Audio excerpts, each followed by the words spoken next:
Righteous and ever faithful, Lord, we worship you. Lord, we say thank you for all that you have done for us. Father, we come ask that you take perfect and Lord, the sessions that will be taking part in, the seminars, all that we hear. Father, we pray you speak through your vessels, and all that we hear, it will be a blessing to our lives, and we'll be able to make good application of it all in the name of Jesus. At the end of everything, Lord, all the glory, all honor unto you and you alone, O Lord, for in Jesus' mighty name we have prayed. So we'll be having our first seminar for today, and we'll be inviting our guest speaker forward. The seminar is about gender crisis.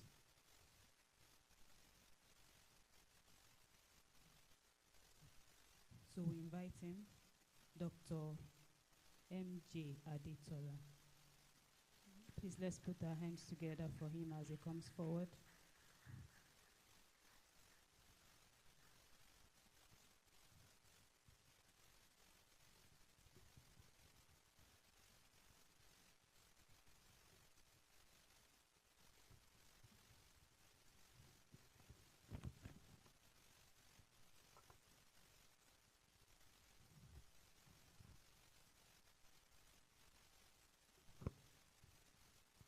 Good afternoon. Thank you, the women of Anglican Diocese of the Trinity, for inviting me to give this talk. We were supposed to have this talk last year. And I think I'll leave my superiors to talk about that.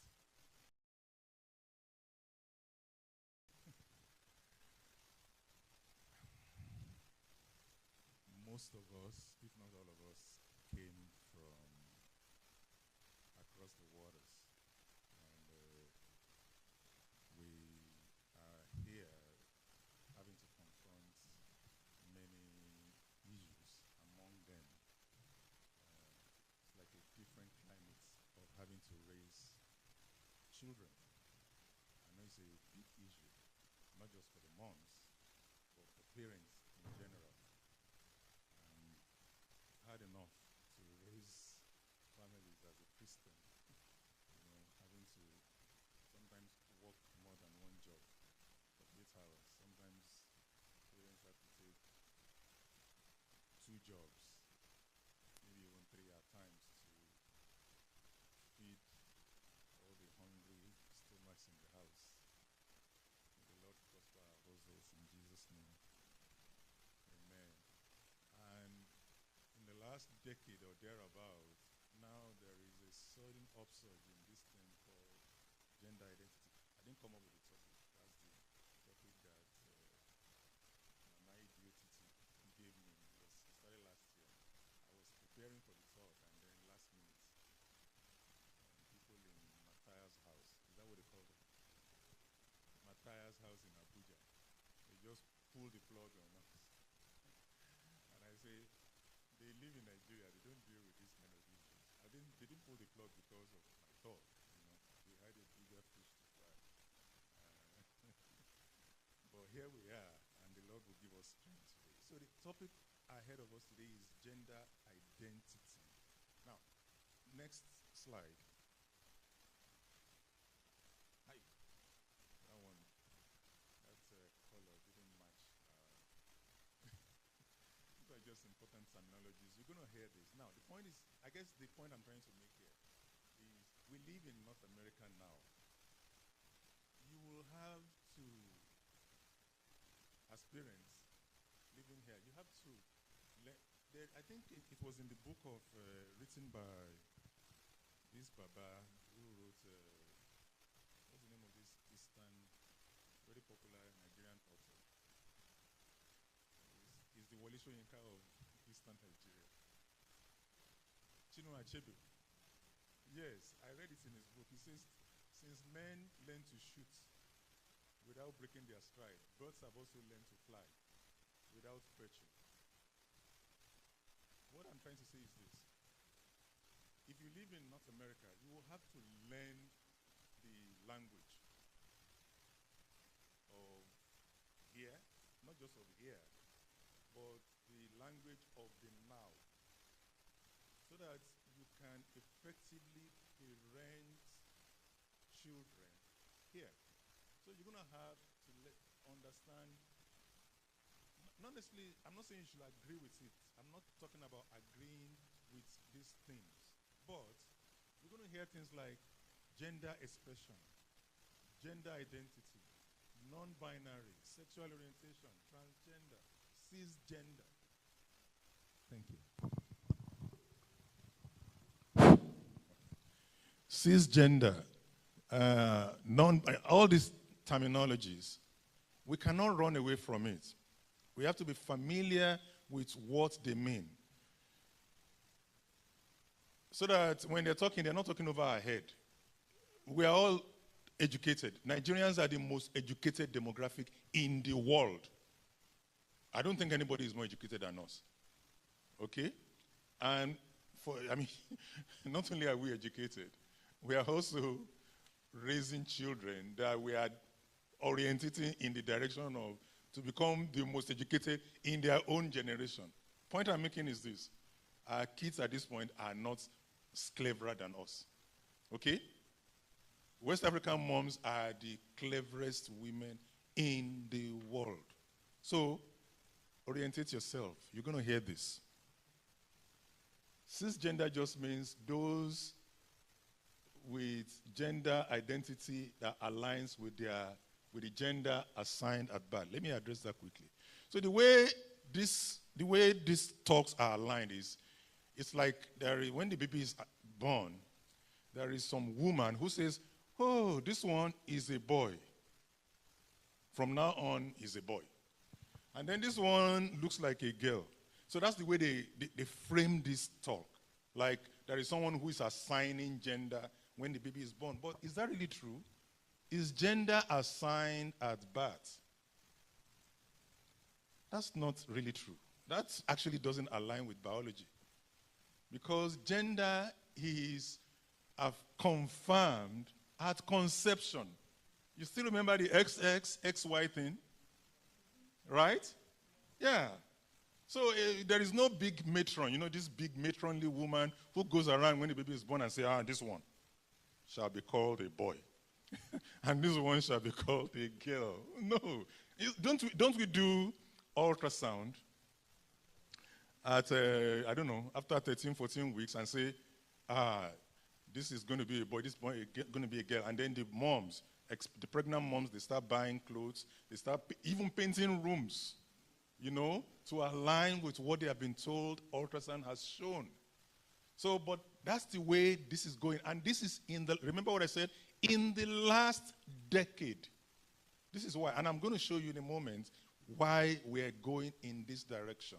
So that we will, with wisdom, be able to raise these children and direct them accordingly. Next slide.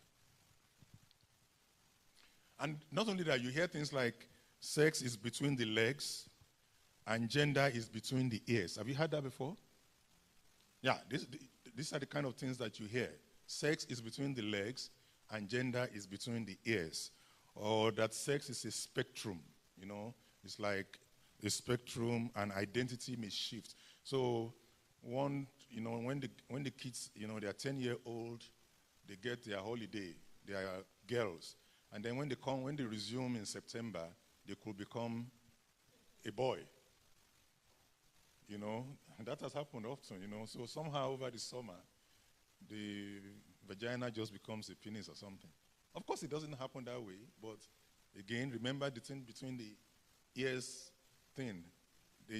The society is being oriented this way, and the whole idea is the children know what is best. Now, tell me, how many people have 12-year-old children? And somehow they can determine what is best for them. Would you allow your 12-year-old to determine what is best for them? And the argument goes like, you have a choice. You have a choice.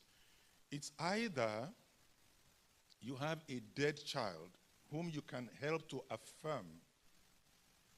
And affirm just means they go through hormones. This girl says, now I'm a boy. So you can help them go through that process to affirm them and become boys. They grow beard, they remove their breasts. Yes, this is happening. Okay, you just arrived. I know that. Okay, all right. So help them and then they transition, They transition by getting male. First of all, we block the puberty. They block the puberty, and then after that, they start getting testosterone. For boys, they get the female hormones. And then they can also go ahead and even chop off their male organ for boys, or all sort of things, And these are the things. Now, in some of the jurisdictions, some of the states, they can even do it without the permission of the parents. They can do it without the permission of the parents. And without necessarily going through all the therapy. I'm talking of psychotherapy and supportive care. And sometimes we know that some of these things are just passing phases in the life of these kids because they got this through peer pressure, going on Reddit, going on social media, and all of that. And it's just a passing thing. And sometimes if you help them through these things that they are going through, many of them will detransition and say, no, I'm not even going through all of this. I'm fine now. And it's a passing phase. So we need to be very, very careful. Now, in 2013, the term gender dysphoria replaced the one that Mama gave me.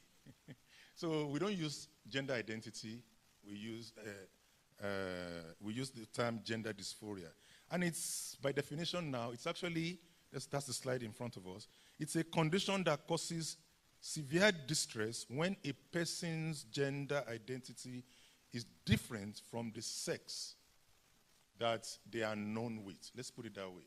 It says gender assigned at birth. I'm not really comfortable with that. So a boy decides, I feel more comfortable with the female identity or the other way around. They're just uncomfortable with it. And it can be very distressing for them. There may be a lot of reasons for that. We'll get into that in a moment.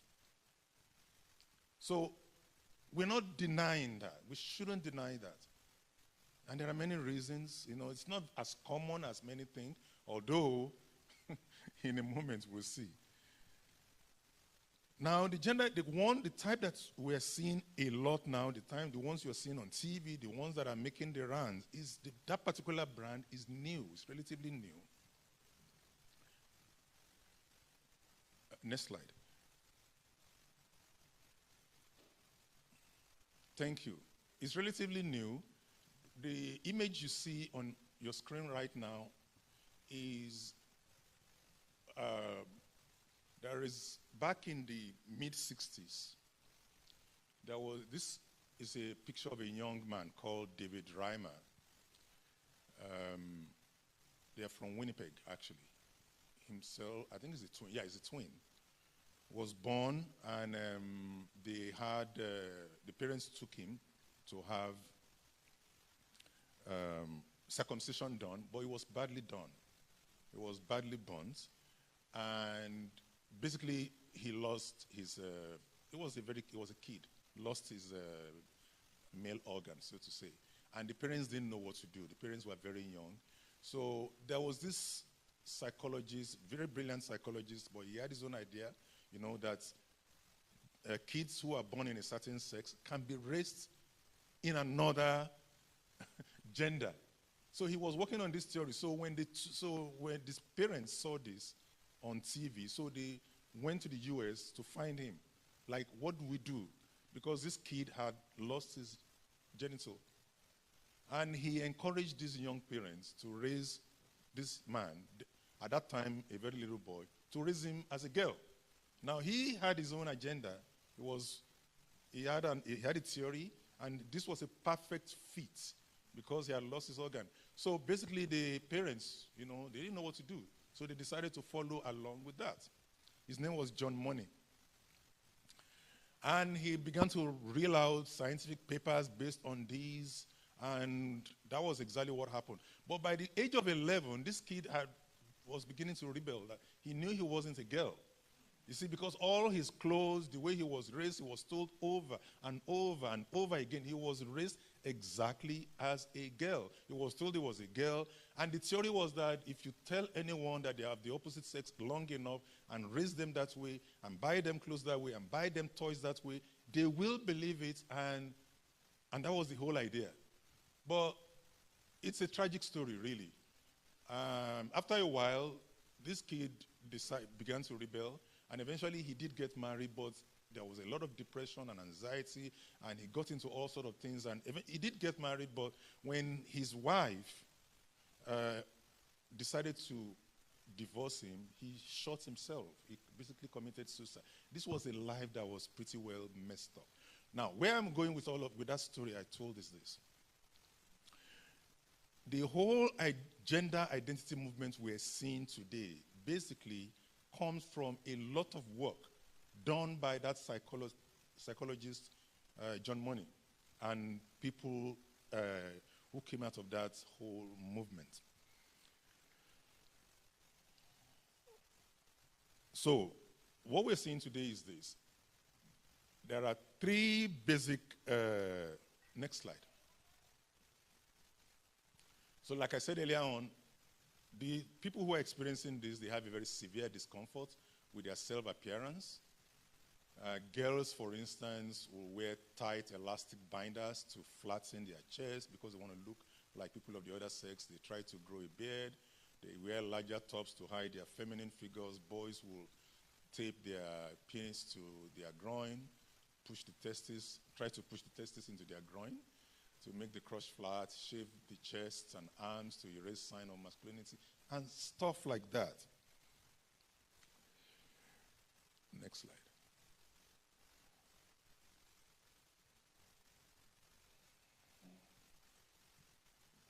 Now, the DSM, that's the mental disorders, the 5th edition, that's where we're at now, estimates that we have the frequency at which this happens. It's something like 0.01. I think that's something like 1 out of about 10,000. That's really the order in which you find something like this. 1 out of 10,000. Basically, the number should be something like, you don't go to high school with anybody with this. But guess what is happening? There are high school classes where 1 out of 3 girls suddenly are finding themselves claiming to be transgender. That's what we're seeing in the last 10 years. Next slide. So, traditionally, people with transgender in the times that we've known, and we've studied this in the last 100 years, in the last century, are people who from a very tender age, from childhood, you will see a boy who would like to dress up in female dresses. And it's not just a passing thing. Sometimes, you see a little kid who's just acting out, but as they grow older, they know that they are boys and that passes over. That's not what we're talking about. This is something that persists from childhood into adult age. And in a lot of times, like I said earlier on, when 70% of this will outgrow this kind of thing, but the very, very few will progress as people you will call gays or transsexuals or whatever, will persist into adulthood. But those are the typical gender dysphoric patients. A very minor number of them will become gay, transsexual, and all of that. And then the second group of gender dysphoric that we've known over time in medicine are people who are middle-aged men, they're actually married. Typically they live the life of, they are married, they have children, but they sort of moonlight. Well, the Anglican Church, in 2003, for instance, had a married man in the U.S. who, after many, many, many years, decided he was leaving his wife. And Jane Robinson, remember that? I don't know. and was ordained a bishop and all that. So you're going to get those kind of things. But in the last 10 years, that's what you're seeing a lot of. Young 10 years, 11 years, 13 years, 14-year-old girls who had a perfectly normal childhood. They never had this kind of things I was describing earlier on. You know, maybe because there's a bit of anxiety or depression or even autism. Or these days with all the social media, we're exposed to a bit of pornography and stuff. Suddenly wake up one day, peer pressure, and then they say, I'm uncomfortable with my female appearance, I want to be a boy. And because mom, and then sometimes they are angry with their parents, you know, and sometimes they don't even tell the parent, they just tell it to teacher in school. And the teachers and the school, because they are affirming of this, they valorize it. Valorize just means they say, oh yeah, you know, you are very brave to come out of this. And then, so the kid leaves home as a girl. In school, she's a boy and has a different name. And by the time she's coming back home, she's a girl again. And you don't know, the kid is being affirmed at school. And this is going on. That is why you need to be very, very close to your children. Give them an open space to talk to you. This is very, very important. The home should be a welcoming place for these kids. Do not ostracize your kid. Please give them a welcoming space at home. This particular last group I just talked about was what Professor Lisa Littman described as a rapid onset gender dysphoria. It's a brand new type of illness that we're seeing in medicine, and is growing quickly because of it, we're also changing medical language. Okay, next slide. So this guy, Bill Maher, is a comedian. You see him on Friday nights. So he did that graph. Of course, he was trying to make a joke, but there is a lot of seriousness in the joke he's making. Look at that graph that he made. You know, I don't see it very well, but look at where 2020 is. It's there. And he's trying to say that by the way this thing is progressing, by 2060, everybody on planet Earth will probably be transgender. You see that? Yeah, it's like people who are born in 1940s and 1960s probably don't even know about this. But all of a sudden, it's become a thing, and the way it's taken off, look at that curve. Yeah, that's the point he's trying to make. Next slide.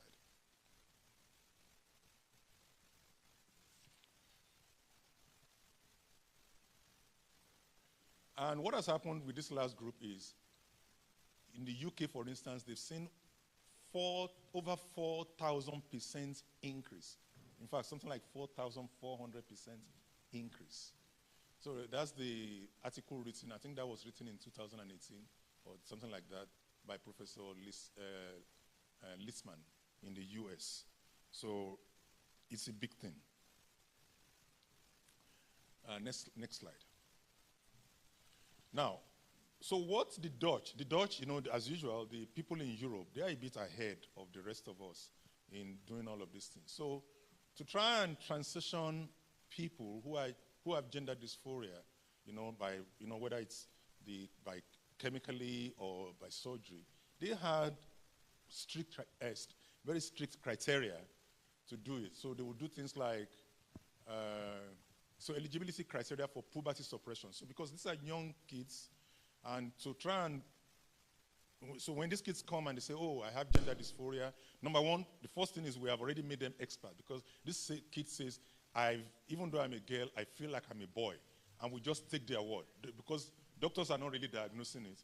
This is just the way the kid feels, and you cannot argue against it. So we say, okay, you are 13. Instead of allowing them to develop fully, we sort of block their progression and put them on.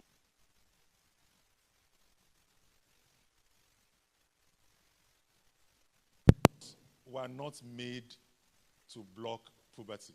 They were made for other things. They were made to treat people with fibroids that are bleeding and stuff like that. So the people in Holland, they created some criteria, including that gender dysphoria should have started very early. Remember that first criteria I said? Kids who were, when they were still very, very young, like when they were 3, 4, 5 years old. Not for kids who are starting this when they are 12, 13, 14 years old, and who are doing this because their friend is also saying the same thing. Not kids who are doing it because one summer they were fine, but because they've been reading on Reddit and social media that it's okay to suddenly change their sex. No.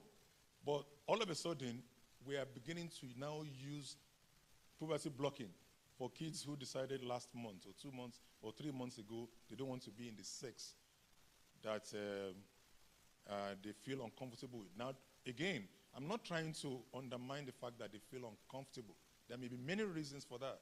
Maybe they have anxiety. Maybe they have a mental health issue, which should be addressed. But we shouldn't be fast-tracking to blocking puberty. Secondly, the patient should be psychologically stable. This is the Dutch criteria. So meaning there should be a lot of psychological evaluation and treatment before you start blocking puberty. But that's not what is happening. These kids are being fast-tracked to puberty blocking, and those things have side effects. Now, fortunately, many of the countries in Europe are beginning to see some of the side effects of these. I mean, things like osteoporosis, that is weakness of the bone, bones breaking early. I'm not even talking of things like infertility, because some of these kids who had this done are now saying, no, I made a mistake. I don't want to be, they were girls before. I don't want to be a boy anymore. I'm changing my mind. But they've already lost their breasts. And if you put a girl on puberty blocker, after about 5 years, you have to remove their uterus to prevent cancer of the uterus. Stuff like that. The point I'm making is this: there is danger ahead. And you shouldn't be leaving this kind of life-changing decisions to a 12-year-old, to a 13-year-old, or even 15 or 16. Point is, take a deep pause, allow a natural process to proceed, and if they reach the age of majority and they say, I still want to proceed, well, they become their own person. I mean, God doesn't have grandchildren. God only has children, okay? Let them make their own decision, that's okay, all right? So, next slide.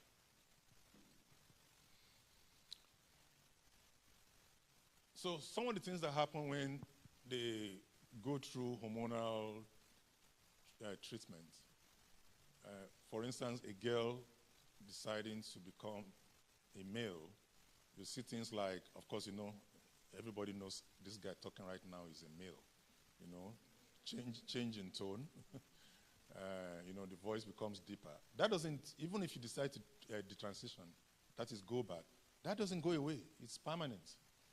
There's a redistribution of body fat. The shoulder becomes more broadened, more muscular, grow facial hair. You got to start shaving if you decide to shave. The vaginal and uterine muscles begin to atrophy, meaning they get smaller because there's a reason they look the way they look to serve a particular purpose. And if you're not using it for that and you're getting hormones, they shrivel. Okay?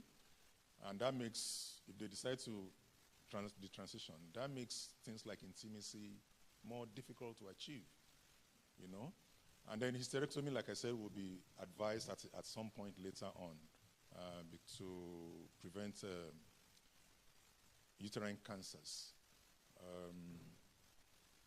And then many of them also will go through mastectomy. I'll show the picture of one kid who did this when she was 15 years old, So mastectomy just means breast removal. Next slide. That kid, her name is Chloe Cole. You can actually Google her name when you have the time. She did this at the age of 15. And now she's trying to detransition, but she will never be able to, she lost her breast. I think she also had hysterectomy done. That's removal of her uterus. But she will never be able to be a mom. And she regret. She was 15 years old. How many decisions can a 15-year-old make? And what happened is according to her, she said she didn't get all the full information. She made up her mind she wanted to become a boy because I think she had some degree of autism, meaning she was socially restricted. And she basically moved around with the boys more than the girls, and then she just thought, okay, boy, okay. And but later on, she regretted it. She doesn't want to be a boy. She wants to be a woman. She would like to be a woman because that's the way she felt. But too late. Breast gone, womb gone, and now she's trying to talk.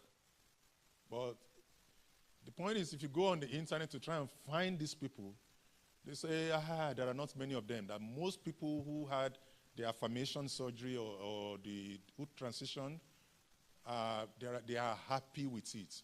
Okay. But let them speak.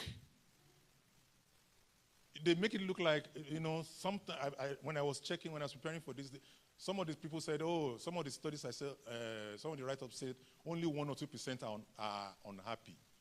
Another one I saw said 8%. Another one I saw said 13%. But most are trying to say, no, it's just 1 or 2%. Okay. Even if it is 1 or 2%, let's see them. Let them share their story. If you go on all these mainstream media, you will not see these people on mainstream media. They don't allow them to talk. It's not like they are plugging their mouth, but they won't carry their story. They won't let them share the story. Next slide. That article says why detransitioners are crucial to the science. Now, the person who said this is someone who is trying to share. These are people who have gone through the experience of transitioning from their sex or gender to another and who are now regretting. They are trying to say, look, let other people listen to our story. Next slide. But we are not hearing from them. So I went on Reddit. On Reddit, they actually have their own page there. I found 55,000 to the right of that page. You will find 55,000 members. Now, 55,000 members is not a small number. These are detransitioners, people who have transitioned and are now trying to say, we regret doing this. 55,000, that page you're looking at in front of you. 55,000, not 5,000. People who are saying we regret doing what we did. That is, if you just put in that search term on Reddit, 55,000 of them. Next one. How will I come back from this? Detransitioners abandoned by medical and trans communities. Again, the point I'm making is this. People want to transition, let them do it after they've reached the age of majority. Until then, don't let your kid rush into making any decision. Of course, I would rather you don't do it because I think there's a reason God fashion. People try and create a vagina for a man, for a person who was born as a man. It doesn't work the way the one that God made originally. Certainly, a child is not going to come out of that place. All right? Of course, I'm not saying that's the only reason God created that particular organ. All right? Next one. The point I'm making is this. The transgender science, such as we have seen in the past decade, is different from what we've known in the last 100 years. It looks more like a social contagion. One kid has it, another kid has it, and suddenly half of the class wants to be trans. And part of it is just because it's sort of becoming popular. The popular thing is these kids these days, they don't talk to one another. They don't have the skills. When you were growing up, you didn't have cell phone. You didn't have internet. You played with one another in the evening. You played together. These kids these days, they don't talk to one another. They are sitting next to one another and they are chatting with one another, but they are not even talking to one another. 20 years ago, when you went out, your mom was afraid that, hey, she will come back home pregnant. These days, The parents are not worried about their daughters coming back pregnant. They are worried about the daughters coming back trans. So the moms are asking for antidepressant and Xanax, for themselves, not for the child. It's a new world out there. It's a new world, completely new world. And so it's a social anxiety that is driving all of this. Well, most of it, let me put it that way. And we need to be very careful and talk to our children. Mostly girls, but we see a bit of it in boys, but this is mostly a girly thing. Mostly a girly thing. Delay as much as possible, propose treatments. I'm going to talk briefly about what we do as a church community. This is not a demon that needs to be cast out. Don't send your daughter to Redeem to cast the demon of trans out. Don't get anointing oil, and if they send it to you, use it to fry dodo. Next slide. So the people who are ahead of it was Europe. Europe started these things. And they have actually now revised this. They are not fast-tracking these kids to have transition done. Denmark, Sweden, England, Finland, France, they were the ones who started these things, and they have now retort because they had kids whose bones are breaking because they stopped their puberty and fast-tracked all these kids. And they are now saying, hey, now, it's interesting. Some of the argument was that, if you don't do this, these kids are going to commit suicide, they are suicidal, and all of that. Well, it's been 4 or 5 years since Europe started making these changes. We have not seen a tidal wave of kids committing suicide. So, somebody needs to look at this argument. Now, of course, many of these kids have anxiety and depression. Those by themselves are reasons why a kid may want to actually commit suicide. Now, we should address all of those things. We can walk and chew gum. Anxiety, depression, all of these things make populations with mental health give them a higher risk of seeking to harm themselves. And we shouldn't neglect that. But that's not a reason to start cutting off healthy parts of the human body for treatment that may later be regretted. Next slide. So where do we go from here? Talk always to your children. Create an enabling environment for them to bring all their concerns to you. Bishop was preaching on Sunday right here, and I remember he was talking from Psalm 139, verses 13 and 14. We are beautifully and wonderfully made, I think. Sorry, I'm paraphrasing. I may be paraphrasing wrongly. He says, for you formed my inward parts, and you covered me in my mother's womb. That was the King David. I will praise you, for I am fearfully and wonderfully made. Marvelous are your works, and that my soul knows very well. Those are the things to affirm to your kids. Remind them of how fearfully and wonderfully made they are. Pray over them. Encourage them. Even when they are going through anxiety. There are a lot of anxieties. Kids these days they are nastier than kids of your generation. Kids of your generation, they will gang up and meet you on the way to school and beat you up. That was not bad. You survived. You had some scratches. Kids these days, cyberbullying is what they do. That is worse, because those things, they stay longer. Praise the Lord. You understand what I'm trying to say? But when they come home, they shouldn't start experiencing anxiety because mom and dad is going to make home even more difficult for them. So talk to them always. Tell them how they are made in God's own image and how loved they are. Listen to them, and listen to them, and listen to them. These kids are hurting a lot. A family that prays together, right? They say stay together. And the things that they are exposed to on social media, It's a lot, you know.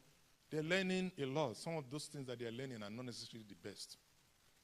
Reddit is there, you know. Like I showed you just now, you know, 55,000 people are there. At least that particular one is people in the trans community who are transitioning, talking to one another and helping one another. But there are also other sides that are not so healthy. And of course, kids are exposed to pornography and all sort of debauchery online that are unwholesome, okay?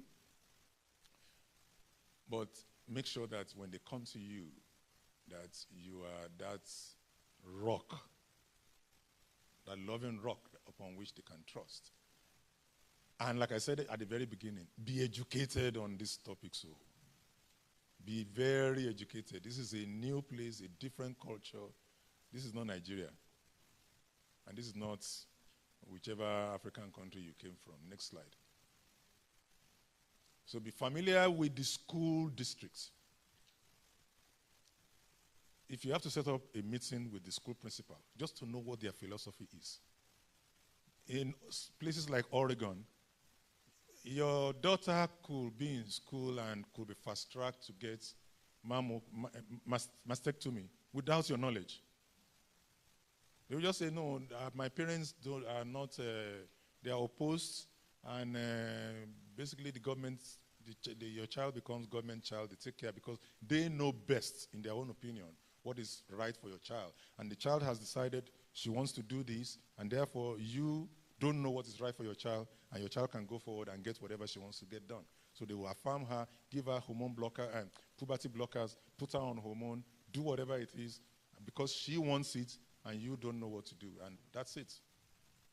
That is, Oregon is a little bit, extreme on some of these things. So, but know what the school district believes, and if you have to change the school, 12-year, 13, 14-year-old, if you have to, right now, at least the Catholic school system, they tend to be a bit better, because I know you may not be Catholic, don't worry. Worst case scenario, they will pray to Mary, right? They will pray to Mary, they will kiss the feet of Mary during the Passion Week, but immediately they come home, just knock that nonsense out of them. All right? Just tell them Mary is a human being. No, you don't pray to Mary in this house. Okay? So if they teach them, Hail Mary, full of grace, the Lord is with thee, just tell them we don't pray that prayer here. That's a lot easier to deal with. Okay? So do not give permission to the school to arrange therapy for your kid. You can arrange that yourself if your child is going through those kind of things. That's what I'm saying. The point I'm making is be involved in your kid. You are the one that God gave that kid to. You are the one who should be in charge. You dictate. You must be fully involved. Know your rights and do not give up on your children. No matter how difficult things may be, no matter how difficult the child may seem to be, it's your child. You are the one that God gave that child to. Just know to do the right thing by your child. Next slide.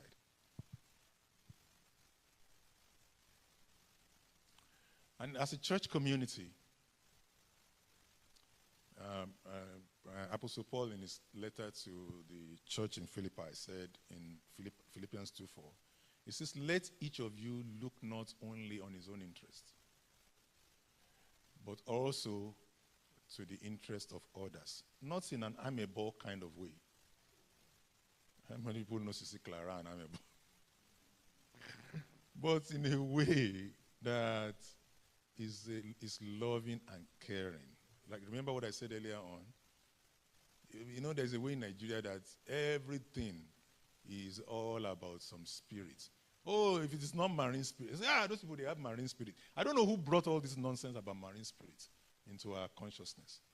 This one is marine spirit. That one is marine spirit. I don't know, what other spirit do they have in Nigeria apart from marine? Ogbanje. That one is Ogbanje spirit. This one is marine. Where did we get this kind of nonsense?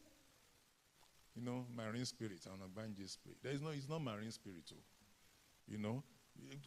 Marine spirit and Ogbanje spirit is not responsible for individual attractions. if you have a sexual proclivity, it needs to come out of you. You don't need deliverance for that. If your eyes cannot stay in one place, okay, Jesus said, pluck it out. It's an easy one. That's what Jesus said. No, me talk him now. No, is it not in the Bible? Jesus didn't say go to a deliverance place and look for banje spirits and marine spirits and all that stuff. It's all these Pentecostal people that came with that nonsense. And even the classical Pentecostals don't have it. It was the Nigerian Pentecostal people that brought that rubbish. Okay? Saskatchewan is one of the original places where Pentecostal movement started in the early 1900s. If you go and read your history. This province we are in was one of the bastion of Pentecostal movement. Anyway, so love the family of God. If we know people who are going through this kind of thing, don't isolate them. Don't make them feel like they're like the leprous finger. We love them. They are not going to infect your child. Moms or dads whose child is going through something like this have not suddenly become your enemy. They probably they're not probably hurting. They are hurting too. Sometimes they are disillusioned. They don't know what to do. You can pray with them. You can speak with them. Make the church to be a welcoming place. And I wrote advocacy there. This last election that just went by, I watch online. People say, Trump, I'm talking about Trump and this advocacy, and Kamala. Say, Kamala is a black lady. Okay. But did you read what her plans are? She's supporting this kind of stuff we just talked about now. Trump is a loudmouth and all of that. Don't get me wrong. That man is not a Christian, no. I'm not saying he's a Christian. But at least did you read his own plan? So sometimes Cyrus was never a Jew. He's not a Christian. But God uses... Thank you, man. God uses the foolish things of the world to confound the wise. Do not put your vote and your money to support things that are clearly contrary to your beliefs. Honestly, I don't care if somebody is my cousin and is contesting for the White House or contesting to be Prime Minister of Canada. If their position is contrary to what is that of the common good, or especially that which God says is right. Even if I don't want to vote for the other person, I will stay home. But I'm not adding my votes to the one that is dangerous like this. Jesus said something. It was Jesus who actually said it, not one of the apostles or prophets. Like, if you're going to hurt these little ones, it were better for you if a stone was, hung on your neck and you were, drowned. We should consider that. That's a very, very serious matter. So let's support when we know people who are going through this kind of thing, it's very, very important. Children are hurting. It's a different kind. It's one we've never seen. And there's a lot of it going on in our community. I think that should be the last slide, right? Thank you. Hope does not put us to shame, because God's love has been poured out into our hearts through the Holy Spirit who has been given unto us. Paul to the church in Rome, chapter 5, verse 5. I thank you for listening.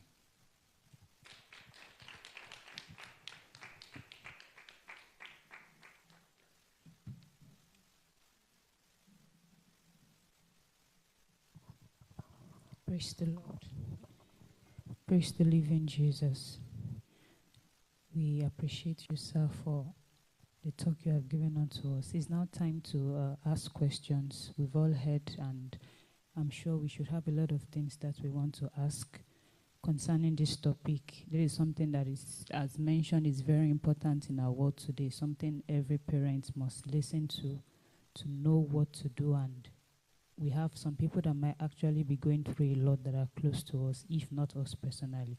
So please, let's ask our questions, both physically and those online. Do we have questions here? Okay, one here.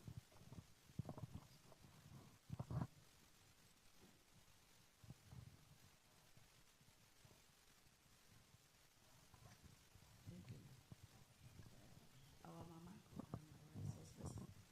Thank you. We appreciate you.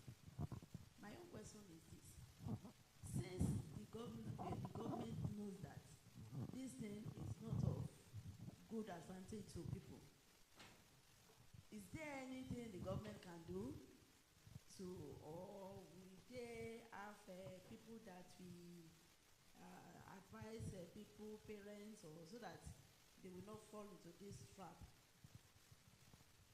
That is one.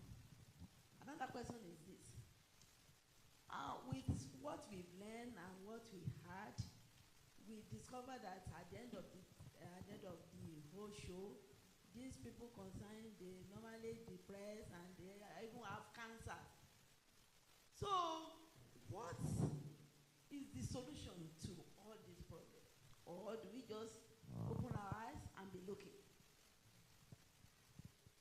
Thank you, ma. So what happened is, remember I said this is more of it's like a trend that's of recent, when I say of recent, the last decade or so has bubbled up. And the thinking was, these kids are suffering so much and rates, things like suicide was very high, or could be very high. Let me put it that way. And so that was one of the reasons, to get ahead of this so that these kids don't harm themselves or hurt themselves, let's help them to go through all this treatment. So the kid says, I'm a girl, but now I feel like I'm a man, and the thing to do is let's help to become what looks like a man. So that was the thinking. But now, there were no studies to really say these were the things that could come out of fast-tracking someone who has not completed puberty to go through this. But now studies are coming out. This is a new terrain for everyone. So that's why 4 years ago, these countries in Europe have now decided we're stopping this. We're not going to fast-track a kid who hasn't completed puberty into doing all this affirmative surgery and all of this stuff. So that's what happened. North America hasn't quite caught up. They're still into all of these things. And that is one of the reasons behind the platform of all these political parties, the conservative parties in America and Canada, and the liberal parties in these two countries. So people are still of these two opinions. So these things have become a political issue too, that both sides are using to bash each other on the head.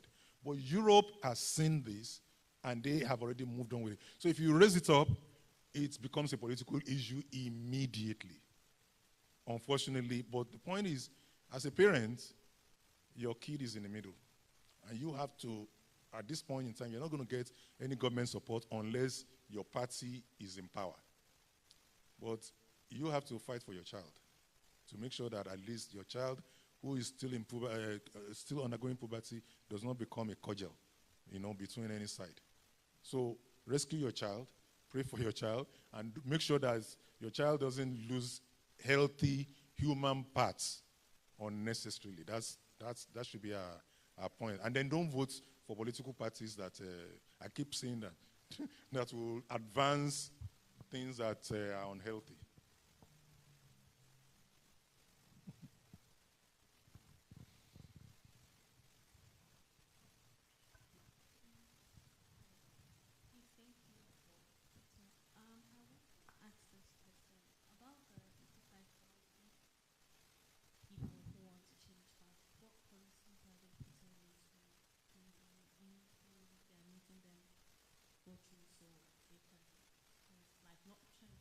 Completely, but help them, because after the regret, they could also end up doing something to themselves because, right?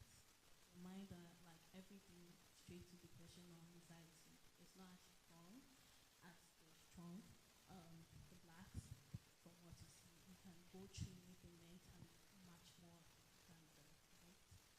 So I wanted to know like what are they trying to do to help transition or like be themselves after they were there.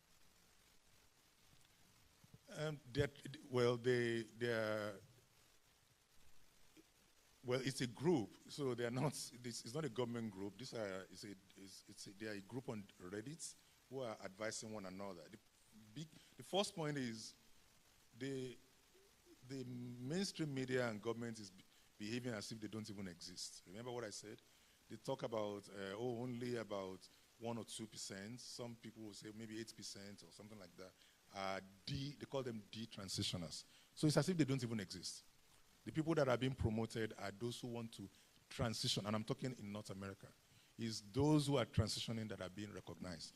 Those who are trying to go back, it's as if they don't exist right now. And the point is, we should be advocating for people on both sides. They are human beings. We should be advocating for people on both sides to tell their story and be allowed to express themselves. Now, I'm sure people who want to transition, these things are very expensive.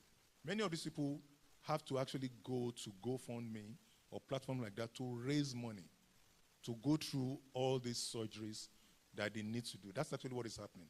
And these things are not cheap. It's a lot of money to get money to have whatever corrective surgery that they have to undergo. That's sadly what is happening. And please, for the African mothers, please, from my experience, African mothers, like, they're not emotionally, like, vulnerable. They are very headstrong. When you come, they're already shouting on you before you can get anything. I know from my perspective, so you can't really talk to your mom and all that. When I came here, my landlady was a white woman, and one different thing I realized was when I am moody, she let me be, but later when I came to her, she told me she realized I was moody, so she wanted me to be on my own. And when I was ready, that day I hugged her, because in my house, when you're angry, your mother is already shouting on you to try and smile. They don't want to listen to you. You have to pretend to smile and be okay. And I think this is a very good advice to the African mothers, because they are not like, they want you to be headstrong. They are not ready to listen to anything. They tell you that I've been through a lot and you have to also automatically try and train yourself to be that way. And it's very stressing. Yes. For the young ones. You have to be able to talk to you before you slap or you throw your back. So thank you very much. Yes, exactly. So back at home, you will have been slapped black and blue, back in Africa. But that's not the way it works. It's a different environment. We talk to our children. We make them feel welcome and to open up. If these kids, if you don't let them talk to you, they won't be able to share whatever they are going through. And if they can't share what they are going through, trouble is already here. They will find friendship outside who can lead them wrongly. And that doesn't work well. So we need to open up to them.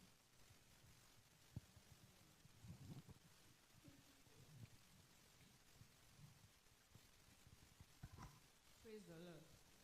I want to share an experience. Growing up, I went to a girls' only school. So there was this girl there that she used to do like a boy. And then all this lesbian gay wasn't, in fact, then I don't even know anything like that. So that lady, anytime she comes to our class, she will be like, my wife, my wife. It's a girls' only school. So I'll be like, who is your wife? Then I think I was in SS1. I'll be like, her name is Rura. Which one is my wife, my wife? So I had to talk to one of my friends. That one was like, she used to say that to her too. So I was like, what's happening? And she was a brother then. We have both Bodinos and Day.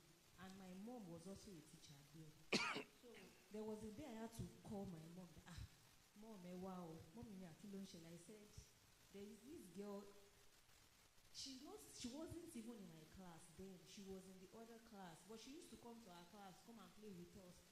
That she used to say, my wife, my wife, my wife. My mom was like, which one is my wife? That how old was the girl that is calling people my wife? So my mom had to call her mom because her own mom too was a teacher. So my mom now called her mom that, this is what the girls in your daughter's school have been saying about her, that she behaves like a boy and she called people my wife, my wife, my wife. So I think the mom had to go through a counselor. So they called her, in fact they took her from that school, they took her to a mixed school. So I think they talked to her, and now I heard she's married and with a kid. So it was when I think when I was in the university that I got to know that, bisexual. I was like, what? What is happening? I pray the Lord will help us. So as a kid, I think we need to talk more with our children. Let them talk to us. Sometimes I can even shout at my kids and I'll be like, hey, no, you are in North America. Let them talk to you. But sometimes there might be no time. All these doing like 2 jobs together. But just to encourage us that we should always find time for our kids. We should try and talk to them. What happened in school today? In school, like, just to know what they are passing through. Because my mom was always with us at home. My dad wasn't staying with us then. He works up north then in Nigeria, so he usually comes home once in a while. But my mom was a teacher, and she always with us, so we were able to talk to her. We go to school together, come back together. So at home, we be like, mommy, so thing happened at school, blah blah blah blah. So she was able to come in and say, oh no, this is wrong, and called the other girl's mom that this is what is happening. And they were able to, as in, circumvent everything, solve it. And I think now she's okay. Yeah. And I guess one other thing just to recognize is sometimes you find like women who are, you call them tomboys, right? They are sort of masculinized. And sometimes you find men or boys who are like feminine. But that doesn't make them like gay or transsexual. That's just personality,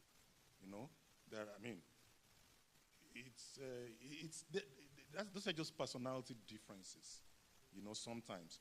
That doesn't translate in any way to we call them paraphilias, like, just because this young lady behaves like a boy, is a go, likes to be a member of the cadets and all that, okay, so it's because something is wrong. Personality sometimes dictates some of those kind of things. And a man who is soft-spoken, does jelly, that is still a man. Doesn't translate to him being like gay or whatever. No. We have to try and distinguish some of those things. Otherwise, it mix things up. So we have to be very, very careful. And in that particular case, of course, again, going back to our culture, until maybe about 14 years ago under Jonathan, when they made that Nigerian law that gay people will go to 14 years jail, I think most Nigerians didn't even know what's gay or whatever.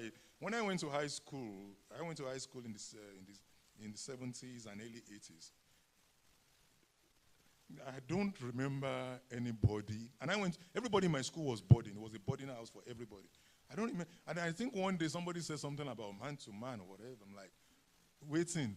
We didn't know. So, yes. So it was a very rare thing, and nobody talks about this thing. If it happened, I'm sure it probably happened, but it would be so rare, so far-fetched that it wasn't really an issue. And I still think it's still not common, even here. Despite the fact that you hear it all, like everybody you see on CNN, for instance, seems to be. But even then, it's an exception to the rule. We are talking about a population of 1 to 2% of the population, actually. That's what it is. So it's not common. So despite the fact that you hear it all the time, it's not that common. But, somehow, things that are not common sort of gets, the megaphone. Yeah.